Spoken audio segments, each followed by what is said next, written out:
kubor nakaslem jong unongsan hima.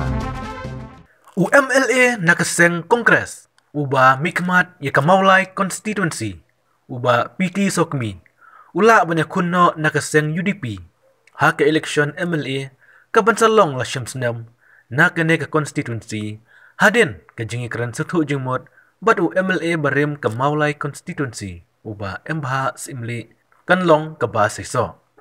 Kat kum ki kubar ki balay ulum, layat hu bahadin baka Kongres kamdon l-ersyu, hapok ke jela, hadin kejing pejandat ki kat arangut ki MLA. Hapok kejing yalam u Dr. Mukul Sangma per uba Charles Pengrup. Kinong Krisyan jong uba PT Sokmi. Kilait menpasyaw haskor jong uba Sokmi. Menpai biang siya kaseng UDP. Na kabanta, kalawe jong ke konstituensi, kenang banyo mendon haka surkar. Kikubar kiatu bahadin kejing iselok berkinong Krisyan uba PT Sokmi. Ulah deb isyong jingelang per uba embahas imli. Ubadai, UMLA barim nakaseng UDP. Kin nyistu jumut biang, kenang baka UDP, kan wanra ya kajing job, hak election MLA, hau arajar at pulai.